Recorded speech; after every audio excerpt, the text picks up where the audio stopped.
नमस्कार, मैं चौधरी ऋषभ शर्मा नेताजी। आप हमारे साथ हमारे show YSSF presents coffee with Netaji. यो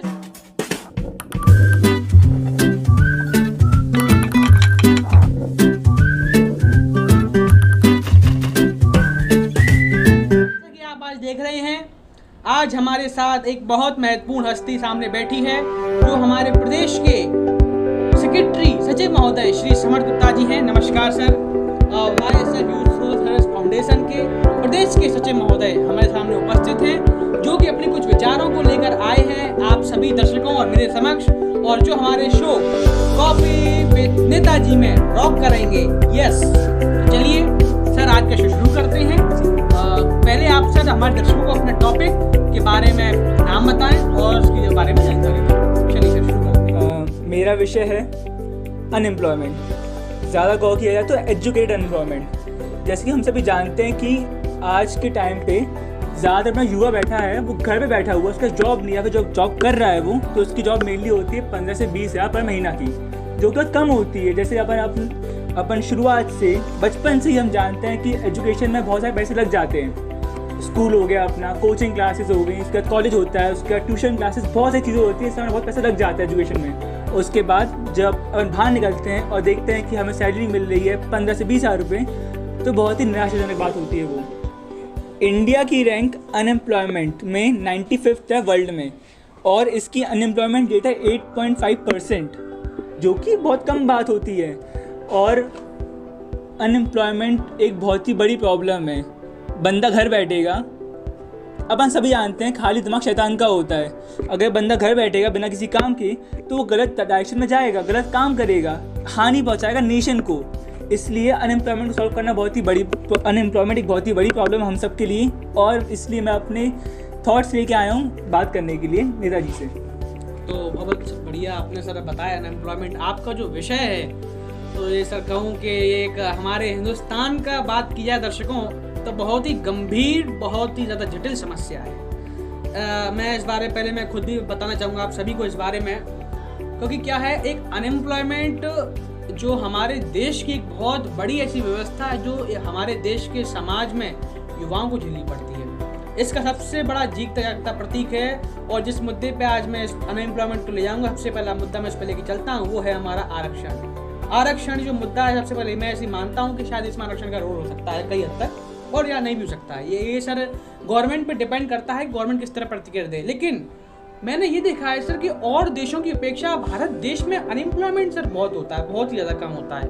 और सबसे बड़ी बात ये बताना चाहूँगा दर्शकों, अपने आप को, आप सभी को, कि मैं खुद एक, आप देख रहे हैं मैं रिपोर्टर हूँ, और अभी तक जितने मैंने एक्सपीरियंसेस देखे हैं काफ़ी, जितने भी चीज़ों के, उसमें मैंने सर ये देखा है दर्शकों, आप सभी बताना चाहूँगा दोस्तों, कि जो हमारी अनएम्प्लॉयमेंट है वो मैंने यहाँ तक स्थिति देखी है कि एक व्यक्ति सबसे ज़्यादा पढ़े हुए होने के बावजूद भी नौकरी के दर के ठोकरे खाता है, दर के ठोकरे। मैंने खुद देखा है, अपनी आंखों से देखा है, मेरे पड़ोसियों को देखा है, मेरे कई ऐसे रिलेटिव्स को देखा है जो बड़े ही परेशान हैं। समझ रहे हैं सर? तो ये बाकी बहुत समस्या, आपने जो टॉपिक लिया बहुत ही जटिल है।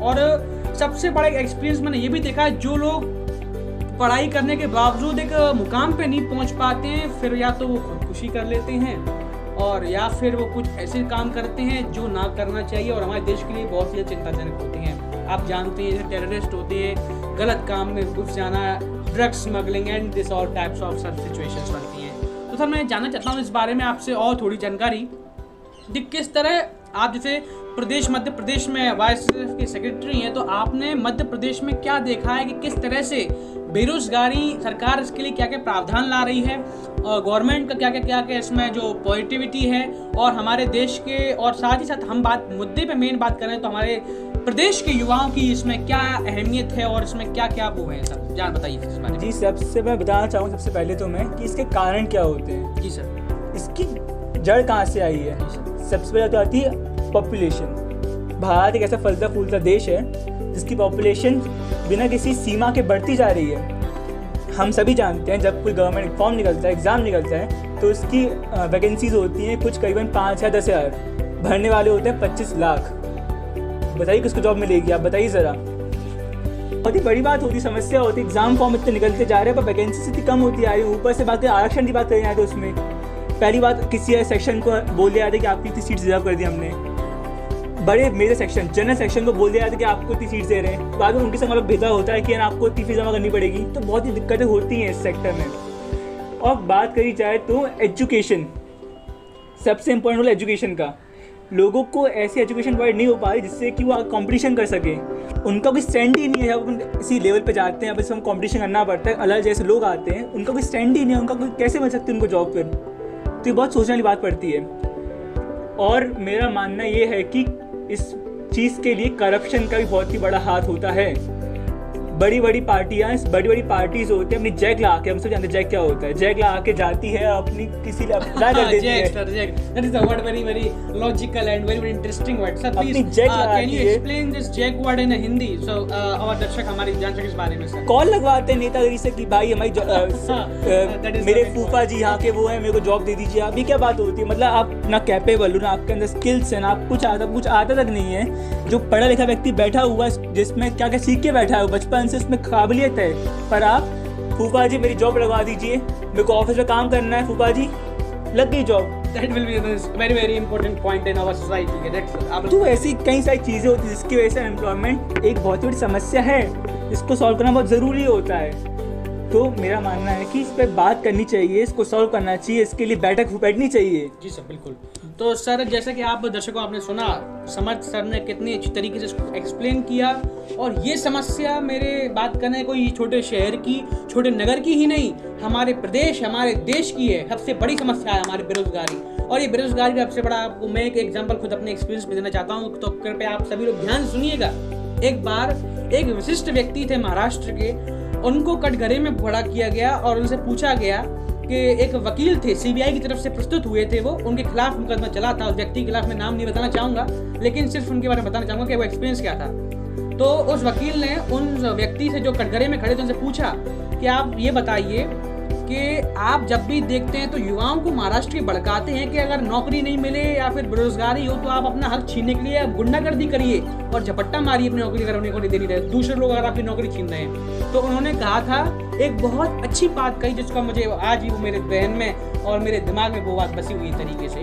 वो ये बात थी, उन्होंने कहा कि आप, एग्जाम्पल की तरफ से बात कर रहा हूँ कि वो किस तरह से उन्हें वकील को पत्र करी। उन्होंने वकील से कहा कि आप वकील साहब 35 साल के हो गए हैं, आपने इतनी पढ़ाई करी कि आप आज गवर्नमेंट की तरफ से केस लड़ रहे हैं और मेरे खिलाफ मुकदमा चला रहे हैं और सीबीआई की तरफ से आप केस लड़ रहे हैं।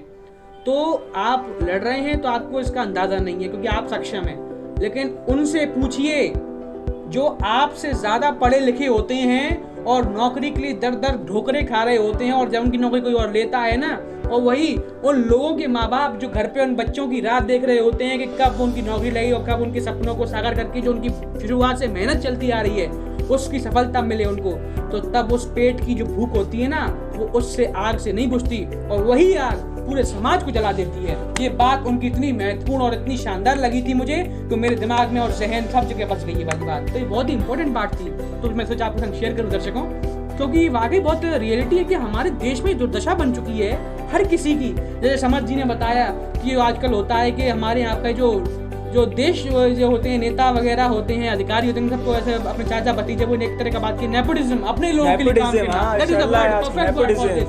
नेपोटिज्म जो होता वर्ड है, that is the perfect word for this explanation, कि किस तरह आप अपने रिश्तेदारों को अपनी काबिलियत के नाते उसको उनको नौकरी दिलवा देते हैं, और उनकी जो और लोग फेस करते हैं बड़े बड़े एग्जाम्स को मेहनत कर करके, और उन्हें कुछ नहीं सफलता मिल पाती और वो बैठे के बैठे रह जाते हैं, और वही लोग फिर या तो आत्महत्या कर लेते हैं और या फिर कुछ ना कुछ कर्म करने के रहते नहीं और फिर वही हताश हो जाते हैं। वही लोग कहते हैं कि बेरोजगारी हमारा देश, और भुगतता हमारा देश है, क्योंकि एक सही काबिल व्यक्ति उस पद पे नहीं बैठा होता जिस पद पे वो व्यक्ति बैठा हो जो काबिल नहीं उस चीज़ के। ये बहुत बड़ी समस्या हमारे देश की। सर बहुत अच्छा आपने बताया इस बारे में। और सर मैं ये जानना चाहता हूँ कि जैसे आपकी वाइसनेफ जो पूरी की पूरी फाउंडेशन है, वो इस के ऊपर शहर में और प्रदेश में क्या क्या स्टेप्स लेकर चाहती है जो इसके खिलाफ और या फिर इसके जो भी है उसमें काम करेगी? जी, जो हमारा यूथ सोशल सर्विस फाउंडेशन है वो जब बना था उसके मेन 3 पिलर्स में से एक पिलर था एम्प्लॉयमेंट।